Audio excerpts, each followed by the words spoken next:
नमस्कार दोस्तों, स्वागत है आपको एग्ज़ाम अनफिल्टर्ड पर। दोस्तों, अगर आप लोग 72वीं बीपीएससी की तैयारी करते हैं तो यह एडुटेरिया द्वारा चलाया गया 72वीं बीपीएससी का प्रैक्टिस सेट है। यह जो हो जाएगा पूर्णतः एनसीईआरटी बेसिक पर आधारित है। आइए हम लोग बिना टाइम वेस्ट किए हुए पहला क्वेश्चन देखते हैं। पहला क्वेश्चन जो कह रहा है, महाजनपद काल में अनाज रखने के लिए किस पात्र का उपयोग किया जाता था। देखिए, महाजनपद काल में अनाज रखने के लिए जो हो जाएगा चित्रित धूसर मृदभांड का प्रयोग किया जाता था। ऑप्शन नंबर बी इसका आंसर होगा। फिर दूसरा नंबर क्वेश्चन देखते हैं। हड़प्पाई संस्कृति के संबंध में सही मिलान करने के लिए कह रहा है। एक तरफ वस्तु है, दूसरी तरफ आयत स्थान है। देखिए, तांबा वस्तु जो हो जाएगा यह हड़प्पा संस्कृति में राजस्थान से मंगाया जाता था। फिर टीन जो हो जाएगा यह अफगानिस्तान से मंगाया जाता था। सोना वस्तु कर्नाटक से मंगाया जाता था। इस प्रकार एक का बी, बी का एक, तीन का सी। ऑप्शन नंबर बी इसका सही मिलान होगा। तीसरा नंबर क्वेश्चन देखते हैं। अशोक के संबंध में निम्नलिखित कथनों पर विचार करने के लिए कह रहा है, कौन सा कथन सही है। अशोक ऐसा पहला शासक था जिसने अभिलेखों द्वारा जनता तक अपना संदेश पहुंचाने की कोशिश किया था। यह सही कथन है। अशोक के ज़्यादातर अभिलेख खरोष्टी लिपि में थे। देखिए, अशोक के संबंध में यह गलत कथन है, क्योंकि अशोक के ज़्यादातर अभिलेख खरोष्टी नहीं ब्राह्मणी लिपि में थे। अशोक ने अपने एक अभिलेख में कलिंग युद्ध का वर्णन किया था। यह सही कथन है। देखिए, 1 और 3 इसका सही आंसर होगा। ऑप्शन नंबर सी इसका सही होगा। अब तीसरा नंबर क्वेश्चन देख लिए। चौथा नंबर क्वेश्चन देखेंगे। चोल काल के संबंध में नीचे दिए गए कथनों पर विचार करने के लिए कह रहा है, कौन सा कथन सत्य है। चोल काल में किसानों की बस्तियों को उर कहा जाता था, जो कि संचित खेती के कारण बहुत समृद्ध हो गया था। देखिए, चोल काल के संबंध में यह सही कथन है। गांव के समूह को नाडु कहा जाता था। ग्राम परिषद तथा नाडु न्याय करने और कर वसूलने जैसे प्रशासकीय कार्य करते थे। यह भी सही कथन है। दोनों का दोनों आंसर सही होगा। ऑप्शन नंबर सी इसका सही आंसर होगा। चौथा नंबर क्वेश्चन देख लिए। पांचवा नंबर क्वेश्चन कह रहा है, 1946 में गृह विभाग को दी गई रिपोर्टों के अनुसार रॉयल इंडियन नेवी के विद्रोह के बारे में निम्नलिखित में से कौन सा कथन गलत है। देखिए, गलत कथन कह रहा है, रॉयल इंडियन नेवी का विद्रोह 1946 में हुआ था। यह विद्रोह बंबई में सेना द्वारा जहाज और प्रतिष्ठानों के नियंत्रण अपने हाथ में लेने की व्यवस्था किया गया था। सही कथन है। कराची में 301 विद्रोही गिरफ्तार थे और कुछ और लोगों ने भी गिरफ्तार होने की आशंका किया था। यह भी सही कथन है। विशाखापत्तनम में स्थिति पूरी तरह से नियंत्रण से बाहर हो गई और भारी हिंसा हुई। ये गलत कथन है। ऑप्शन नंबर सी इसका आंसर होगा। अब अगला क्वेश्चन देखते हैं। छठा नंबर क्वेश्चन कह रहा है, ओरू जाति, ओरू मतम, ओरू देवम मनुष्यान, यानी मानवता की एक जाति, एक धर्म, एक ईश्वर। यह कथन किसका है। यह कथन जो हो जाएगा श्री नारायण गुरु का है। ऑप्शन नंबर 1 किसका आंसर होगा। सातवां नंबर क्वेश्चन देखते हैं। सहायक संधि के संबंध में है, कह रहा है कौन सा कथन सत्य है। सहायक संधि अपनाने वाली रियासतों को अपनी स्वतंत्र सेना रखने का अधिकार नहीं होता था। यह सही कथन है। सहायक संधि अपनाने वाली रियासतों को कंपनी द्वारा सुरक्षा दिया जाता था। यह भी सही कथन है। सुरक्षा के निर्धारित रकम नहीं चुकाने पर कंपनी उसके रियासत का इलाका अपने कब्जों में ले लेती थी। यह भी सही कथन है। देखिए, सहायक संधि के संबंध में यह तीनों के तीनों कथन सही है। ऑप्शन नंबर डी इसका आंसर होगा। अब आठवां नंबर क्वेश्चन देखते हैं। टीपू सुल्तान ने अंग्रेजों के खिलाफ निम्न में से कौन से कदम उठाए थे और सत्य कथन का चयन करने के लिए कह रहा है। देखिए, टीपू सुल्तान द्वारा कह रहा है अंग्रेजों के खिलाफ कौन सा कदम उठाए थे। 1786 ईस्वी में टीपू सुल्तान ने अपने रियासतों के अंतर्गत पड़ने वाले बंदरगाहों से चंदन की लकड़ी, काली मिर्च, इलायची का निर्यात रोक दिया था। यह सही कथन है। उसने फ्रांसीसी व्यापारियों के साथ घनिष्ठ संबंध विकसित किए थे। यह भी सही कथन है। फ्रांसीसियों की मदद से अपनी सेना का आधुनिकीकरण किया था। यह भी सही कथन है। देखिए, टीपू सुल्तान ने अंग्रेजों के खिलाफ तीनों का तीनों कथन सही है। इसका आंसर हो जाएगा option number D 1, 2, 3। 9 number question देखते हैं, दोचाला और चौचाला स्थापत्य किस क्षेत्र की विशेषता है? दोचाला और चौचाला जो हो जाएगा यह बंगाल की विशेषता है। ऑप्शन नंबर सी इसका आंसर होगा। 9 नंबर क्वेश्चन देख लिए। अब 10 नंबर क्वेश्चन देखते हैं। 10 नंबर क्वेश्चन कह रहा है, गवर्नर जनरल वारेन हेस्टिंग्स द्वारा लागू किए गए न्याय व्यवस्था की निम्नलिखित विशेषता थी। सत्य कथन का चयन करने के लिए कह रहा है। हर जिले में 2 अदालत बनाई गई, फौजदारी और दीवानी। देखिए, वारेन हेस्टिंग्स द्वारा हर जिले में 2 अदालत बनाई गई, जिसे फौजदारी और दीवानी अदालत कहा जाता था। यह सही कथन है। दीवानी अदालतों के मुखिया यूरोपीय जिला कलेक्टर होते थे, जिसे यूरोपीय पद्धति द्वारा दीवानी कार्य किए जाते थे। ये गलत कथन है। फौजदारी अदालतें अभी भी काजी और मुफ्ती के अंतर्गत थी, लेकिन वह भी कलेक्टर की निगरानी में काम करते थे। यह सही कथन है। देखिए, 1 और 3 सही है। ऑप्शन नंबर बी इसका आंसर होगा। अब 11 नंबर क्वेश्चन देखते हैं। वारेन हेस्टिंग्स पर किसने इंग्लैंड में महाभियोग चलाया था? देखिए, वारेन हेस्टिंग्स पर महाभियोग लगाया गया था इंग्लैंड में लॉर्ड बर्क के द्वारा, यानी एडमंड बर्क के द्वारा। ऑप्शन नंबर डी आंसर सही होगा। 12 नंबर क्वेश्चन देखते हैं। 1857 के विद्रोह से संबंध में कह रहा है, कौन सा कथन सत्य है? बहादुर शाह जफर को उसकी पत्नी के साथ निर्वासित कर रंगूर के एक जेल में भेज दिया गया, जहां 1861 में उसकी मृत्यु हो गया। ये गलत कथन है। 1858 में रानी लक्ष्मीबाई अंग्रेजों से लड़ते हुए वीर गति को प्राप्त हुआ था। यह सही कथन है। तात्या टोपे मध्य भारत के जंगल में रहते हुए आदिवासी और किसानों की सहायता से छापामार युद्ध करते थे। यह भी सही कथन है। देखिए, 2 और 3 सही कथन है। ऑप्शन नंबर बी इसका आंसर होगा। अब 13 नंबर क्वेश्चन देखते हैं। विधवा विवाह के संबंध में निम्नलिखित कथनों पर विचार करने के लिए कह रहा है। सत्य कथन का चयन करें। ईश्वर चंद्र विद्यासागर ने प्राचीन ग्रंथों का हवाला देकर विधवा विवाह के पक्ष में अपना समर्थन दिया था। यह सही कथन है। 1856 में कानून द्वारा विधवा विवाह प्रतिबंधित कर दिया गया। गलत कथन है। मद्रास प्रेसिडेंसी में तमिल भाषी इलाकों में वीर शेरलिंगम पंतलु ने विधवा विवाह के समर्थन में संगठन बनाया था। यह भी गलत कथन है। देखिए, इसमें सत्य कथन जो हो जाएगा केवल 1 होगा। ऑप्शन नंबर बी इसका आंसर होगा। अब 14 नंबर क्वेश्चन देखते हैं। सिराजुद्दौला के संबंध में निम्नलिखित कथनों पर विचार करने के लिए कहा गया सत्य कथन कौन सा है? 1756 ईस्वी में मुर्शिद कुली खां की मृत्यु के बाद सिराजुद्दौला बंगाल का नवाब बना। यह गलत कथन है। अंग्रेजों और सिराजुद्दौला के बीच राजस्व को लेकर विवाद था। यह सही कथन है। सिराजुद्दौला का रॉबर्ट क्लाइव के साथ 1757 ईस्वी में प्लासी का युद्ध हुआ था। यह भी सही कथन है। 2 और 3 इसका आंसर होगा। ऑप्शन नंबर सी सही होगा। अब 15 नंबर क्वेश्चन देखते हैं। तनख्वाह बढ़ाने की मांग करते हुए किन्होंने गांधी महाराज की जय के नारे लगाए? देखिए, गांधी महाराज की जय का नारा हो जाएगा वह असम के चाय बागान के मजदूर लगाए थे। ऑप्शन नंबर सी इसका आंसर होगा। अब 16 नंबर क्वेश्चन देखते हैं हम लोग। 16 नंबर क्वेश्चन हड़प नीति के संबंध में मिलान करने के लिए दिया गया है।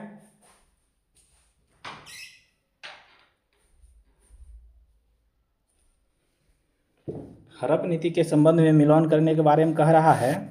इसका सही मिलान जो हो जाएगा ऑप्शन नंबर डी हो जाएगा। देखिए, सतारा को जो हो जाएगा 1848 में राज्य हड़प नीति के तहत मिलाया गया था। संबलपुर को 1850 में, उदयपुर को 1852 में मिलाया गया था और नागपुर को जो हो जाएगा 1853 ईस्वी में राज्य हड़प नीति के तहत मिलाया गया था। ऑप्शन नंबर डी इसका आंसर होगा। 17 नंबर क्वेश्चन देखते हैं। मांझा प्रवास नामक पुस्तक किसने लिखी? देखिए, मांझा प्रवास नामक पुस्तक के लेखक जो हो जाएगा विष्णु भट्ट गोडसे ने लिखा था। ऑप्शन नंबर 1 इसका आंसर होगा। 18 नंबर क्वेश्चन देखते हैं। प्राचीन ग्रंथों का हवाला देकर किसने समाज सुधार की पहल प्रारंभ किया था? देखिए, प्राचीन ग्रंथों का हवाला देकर जो हो जाएगा समाज सुधार का पहल जो हो जाएगा राजा राम मोहन राय ने प्रारंभ किया था। ऑप्शन नंबर 1 इसका आंसर होगा। 19 नंबर क्वेश्चन देखते हैं। ब्लेन डॉग येन टेंस व्यवस्था के संबंध में निम्नलिखित कथनों पर विचार करने के लिए कहा गया है। कहा गया सही कथन का चयन करें। यह व्यवस्था अंग्रेज द्वारा बस्तर में प्रारंभ किया गया था, यह गलत कथन है। इसमें गांव वाले की लगान मुक्ति के बदले लकड़ी ढोने के लिए मुफ्त में भैंसे उपलब्ध कराए, यह सही कथन है। केवल 2 इसका आंसर होगा, ऑप्शन नंबर बी इसका सही आंसर होगा। 20 नंबर क्वेश्चन देखते हैं। सरना, देवराकुरु, कौन राई इत्यादि क्या थे? यह जो हो जाएगा जनजातीय लोगों के लिए पवित्र बगीचा थे, ऑप्शन नंबर सी इसका आंसर होगा। 21 नंबर क्वेश्चन कह रहा है बनारस में हिंदू कॉलेज की स्थापना किस गवर्नर जनरल के शासनकाल में हुआ था? देखिए हिंदू कॉलेज की स्थापना जो हो जाएगा लॉर्ड कॉर्नवालिस के शासनकाल में हुआ था, ऑप्शन नंबर बी इसका आंसर होगा। इसकी स्थापना बनारस में हुआ था। अब अगला क्वेश्चन देखते हैं। थेरीवादी शब्द का शाब्दिक अर्थ क्या है? देखिए थेरीवादी शब्द का शाब्दिक अर्थ जो हो जाएगा पुराने सम्मानित शिक्षक के मार्ग के अनुयायी, ऑप्शन नंबर सी इसका आंसर होगा। यानी जो पुराने सम्मानित शिक्षक थे उसके अनुयायी पर, उसके मार्ग पर जो अनुयायी चलते थे उसे ही थेरवादी कहा गया। अब 23 नंबर क्वेश्चन देखते हैं हम लोग।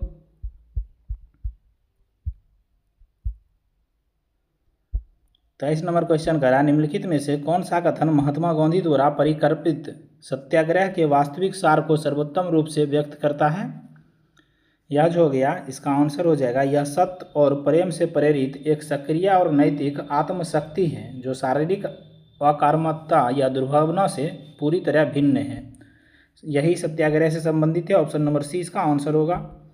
अगला क्वेश्चन देखते हैं। 24 नंबर क्वेश्चन कह रहा है भारत की आर्थिक इतिहास के संदर्भ में शिकारीपुर श्राप्स और नट्टुकोई चेटियार शब्द निम्नलिखित में से किसका प्रतिनिधित्व करते हैं? देखिए यह शब्द जो हो जाएगा बैंकरों और व्यापारियों के समूह जिन्होंने मध्य एवं दक्षिण पूर्व एशिया में निर्यात आधारित कृषि को वित्त पोषित किया, ऑप्शन नंबर बी इसका यही शब्द को, यह शब्द ऑप्शन नंबर बी को इंगित करता है। आगे देखते हैं। होम चार्जेज में क्या सम्मिलित थे? देखिए होम चार्जेज में जो हो जाएगा वितरणी अफसर तथा व्यापारी द्वारा अपने घर में भेजी गई निजी रकम सम्मिलित थे। भारतीय बाहरी कर्ज पर ब्याज सम्मिलित थे। भारत में काम कर चुके वितरणी अफसरों की पेंशन सम्मिलित थे। तीनों के तीनों सम्मिलित थे, ऑप्शन नंबर डी इसका आंसर होगा। 26 नंबर क्वेश्चन देखते हैं। औपनिवेशिक काल के भारतीय आर्थिक इतिहास के संदर्भ में गोमास्ता शब्द निम्नलिखित में से किससे संबंधित है? देखिए गोमास्ता शब्द जो हो जाएगा ईस्ट इंडिया कंपनी द्वारा नियुक्त एक वेतनभोगी कर्मचारी जिसका काम बुनकरों की निगरानी करना, आपूर्ति इकट्ठा करना और कपड़े की गुणवत्ता की जांच करना से संबंधित था, गोमास्ता शब्द। अब अगला क्वेश्चन देखते हैं।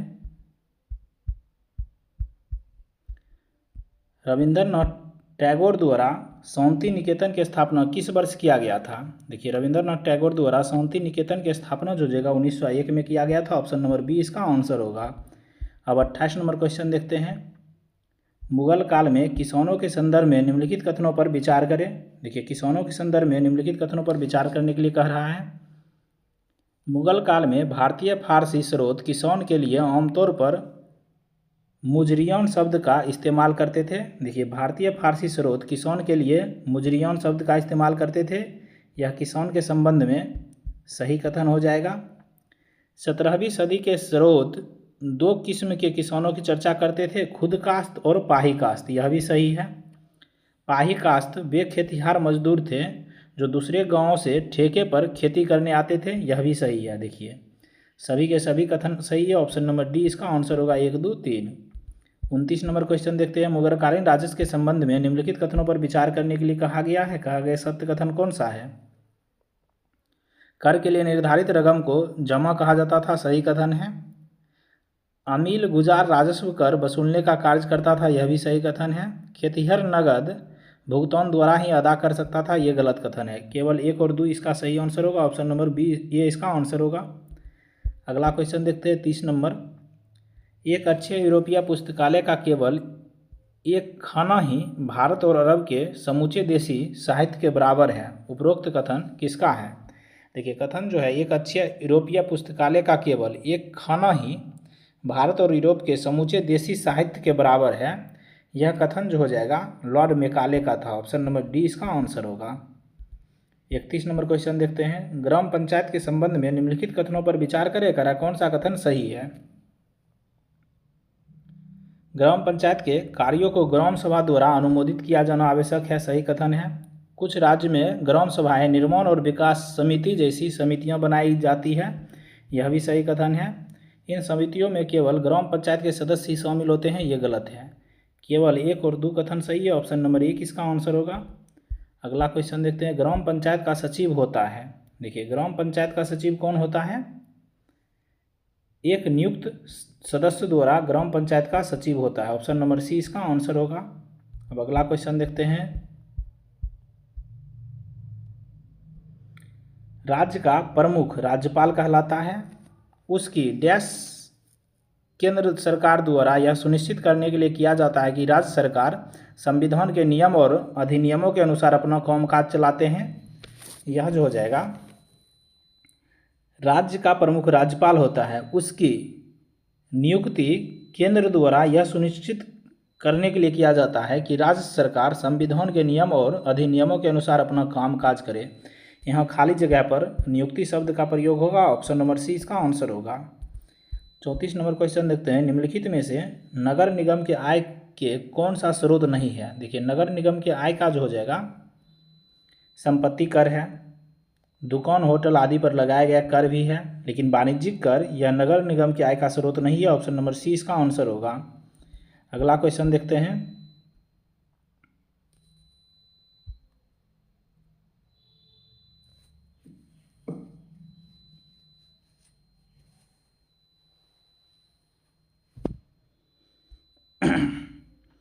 पैंतीस नंबर क्वेश्चन में कह रहा है कितने कथन सत्य है।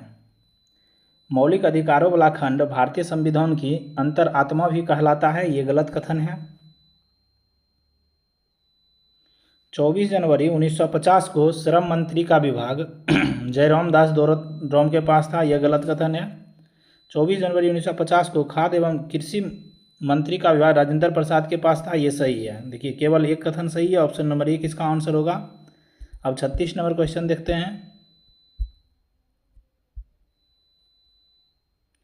36 नंबर क्वेश्चन कह रहा है संविधान सभा द्वारा सार्वभौमिक वयस्क मताधिकार के सिद्धांत को स्वीकृत किए जाने पर निम्नलिखित व्यक्तित्व किनके द्वारा दिया गया। देखिए यह कथन किसके द्वारा दिया गया। कथन जो है यह कदम आम आदमी और लोकतांत्रिक शासन की सफलता में गहरी आस्था का द्योतक है और यह इस विश्वास पर आधारित है कि वयस्क मताधिकार के जरिए लोकतांत्रिक सरकार की स्थापना ज्ञानोदय लाएगी। यह आम आदमी के कुशल क्षेत्रम जीवन स्तर सुविधा और बेहतर जीवन स्थिति की प्रोत्साहन करेगी।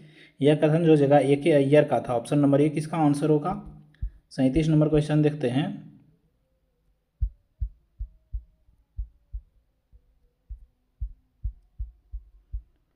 कथन और कारक दिया गया है। कह रहा है भारतीय धर्मनिरपेक्ष और अमेरिकी धर्मनिरपेक्षता के बीच एक अहम अंतर है, यह कथन सही है। भारतीय धर्मनिरपेक्षता में राज्य को धार्मिक मामले में हस्तक्षेप करने की छूट दिया गया, यह भी सही कथन है। इसका देख लेते हैं आंसर। देखिए कथन ए और कारक दोनों सही है और कारण कथन का उचित स्पष्टीकरण भी है। ऑप्शन नंबर 1 इसका आंसर होगा। अब 38 नंबर क्वेश्चन देखते हैं। मौलिक अधिकार किसे कहते हैं। देखिए मौलिक अधिकार जो हो जाएगा जीवन के लिए बुनियादी रूप से आवश्यक वैसे सभी अधिकार जिसे संविधान सभा विशेष दर्जा देती है उसे ही मौलिक अधिकार कहते हैं। ऑप्शन नंबर सी इसका आंसर होगा। 39 नंबर क्वेश्चन कर रहा है निम्नलिखित में से किस बाद में सुप्रीम कोर्ट ने यह फैसला दिया कि आजीविका का अधिकार जीवन का अधिकार एक मौलिक अधिकार का हिस्सा है। यह जो हो जाएगा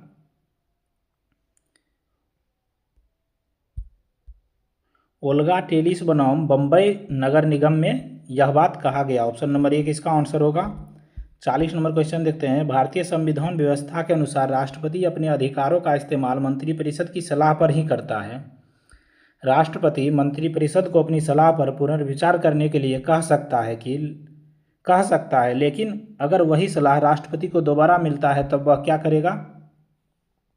राष्ट्रपति उसे मानने के लिए बाध्य हो जाएगा। ऑप्शन नंबर बी इसका सही होगा। 41 नंबर क्वेश्चन देखते हैं।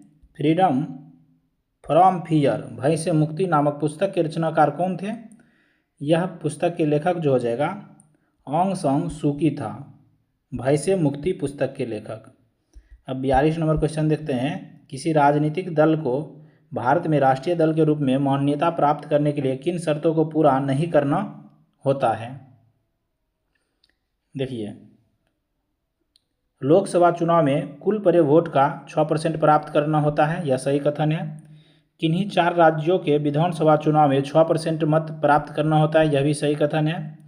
लोकसभा चुनाव में कम से कम 4 सीटें पर जीत दर्ज करना होता है, यह भी सही कथन है। लोकसभा चुनाव में कम से कम 6 सीटों पर जीत दर्ज करना, यह गलत है। ऑप्शन नंबर डी इसका आंसर होगा। अब 43 नंबर क्वेश्चन देखते हैं हम लोग।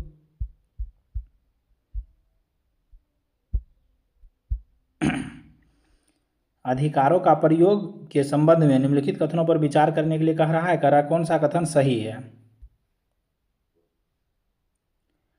अपने अधिकारों का प्रयोग करते समय हमें दूसरे के अधिकारों का भी सम्मान करना चाहिए, यह सही कथन है। अभिव्यक्ति की स्वतंत्रता के अधिकार का उपयोग दूसरों को उनके अधिकारों से वंचित करने के लिए किया जा सकता है, यह गलत है। किसी निजी स्थान पर किसी व्यक्ति की सहमति के बिना उसकी तस्वीरें लेना, उन्हें पोस्ट करना उस व्यक्ति के निजता के अधिकार का उल्लंघन हो सकता है। देखिए, यह सही कथन है। अधिकारों के उपयोग के संबंध में 1 और 3 सही है, इसका आंसर ऑप्शन नंबर सी हो जाएगा। अब 44 नंबर क्वेश्चन देखते हैं। मिलान करने के लिए दिया गया है। इसका सही मिलान जो हो जाएगा फ्रांस से जो हो जाएगा स्वतंत्रता, समानता और बंधुत्व का अधिकार फ्रांस के संविधान से लिया गया है।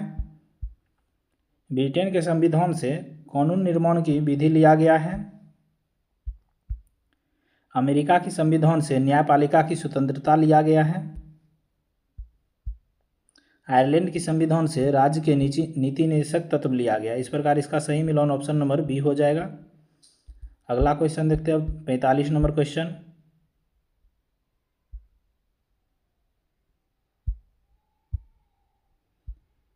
समानुपातिक प्रतिनिधि प्रणाली से संबंधित निम्नलिखित कथनों पर विचार करने के लिए कह रहा है। समानुपातिक प्रतिनिधि प्रणाली कह रहा है कौन सा कथन सही है? इसके अंतर्गत पूरे देश में एक निर्वाचन क्षेत्र माना जाता है और प्रत्येक पार्टी को राष्ट्रीय चुनाव में प्राप्त वोटों के अनुपात में सीटें दिया जाता है, ये गलत कथन है। इसके अंतर्गत पूरे देश को बहुसदस्यीय निर्वाचन क्षेत्रों में बांटा जाता है और प्रत्येक पार्टी प्रत्येक निर्वाचन क्षेत्र के लिए अपने प्रत्याशियों की एक सूची जारी करता है, जिसमें उतने ही नाम होते हैं जितने प्रत्याशियों को उस निर्वाचन क्षेत्र से चुना जाता है, यह सही कथन है। देखिए, समानुपातिक प्रतिनिधित्व प्रणाली से केवल 2 कथन सही है, इसका आंसर हो जाएगा ऑप्शन नंबर बी, केवल 2। अब अगला क्वेश्चन देखते हैं। 46 नंबर क्वेश्चन कर रहा है निम्नलिखित में से कौन सी कृषि पद्धति सही ढंग से समझाई गई है? कृषि पद्धति सही ढंग से समझाया गया है वह जो हो जाएगा फसल चक्र का अर्थ मिट्टी की उर्वरता बनाए रखने के लिए बारी बारी से अलग फसलें उगाना, यही कृषि पद्धति से संबंधित सही कथन है। अब अगला क्वेश्चन देखते हैं। पुडुचेरी केंद्र शासित प्रदेश और उसके भौगोलिक विवरण के संबंध में निम्नलिखित कथनों पर विचार करने के लिए कह रहा है कौन सा सही है? पुडुचेरी से संबंधित यह सही हो जाएगा। माहे जिला मलाबार तट पर स्थित एक इनक्लेव है जो केरल राज्य के सीमा के भीतर घिरा हुआ है। पुडुचेरी से संबंधित यह सही कथन है। यनम भारत के पूर्वी तट पर स्थित है जो तमिलनाडु राज्य के भीतर एक कनक्लेव बनाता है, यह गलत है। कराईकाल कोरोमंडल तट पर स्थित है जो पूरी तरह से तमिलनाडु राज्य से घिरा है, यह सही है। देखिए, पुडुचेरी के संबंध में जो हो जाएगा 1 और 3 सही है, ऑप्शन नंबर बी इसका आंसर होगा। 48 नंबर क्वेश्चन देखते हैं। निम्नलिखित में से कौन प्रायद्वीपीय खंड का भाग है? देखिए, प्रायद्वीपीय खंड का भाग जो हो जाएगा कार्बी एगलैंड पठार है, मेघालय का पठार है, मिजो श्रेणी नहीं है, अरावली पर्वत श्रृंखला है। 1, 2, 4 हो जाएगा, ऑप्शन नंबर 1 इसका आंसर होगा। 48 नंबर क्वेश्चन देख लिया। अब 49 नंबर क्वेश्चन देखते हैं। पिटली द्वीप स्थित है। देखिए, पिटली द्वीप जो हो जाएगा यह पिटली द्वीप, इसे ही पीटी द्वीप भी कहते हैं, यह बराबर परीक्षा में पूछा जाता है। यह द्वीप जो हो जाएगा लक्षद्वीप में अवस्थित है, ऑप्शन नंबर बी इसका आंसर होगा। आगे 50 नंबर क्वेश्चन देखते हैं। कोलखहोज किस देश महाद्वीप की सामूहिक कृषि का नाम है? देखिए कोलखहोज जो हो जाएगा यह सोवियत संघ की सामूहिक कृषि का नाम है। ऑप्शन नंबर बी इसका आंसर होगा। दोस्तों हम लोग एडुटेरिया का जो अभी बीपीएससी का प्रैक्टिस सेट नंबर 1 से 50 तक क्वेश्चन का देखें, यह सेट 3 पार्ट में आएगा। 50-50 क्वेश्चन का हम लोग पहला पार्ट देख लिए। अब आगे हमारे चैनल से बने रहें, दूसरा और तीसरा भी जल्द ही अपलोड होगा। धन्यवाद आपको हमारे चैनल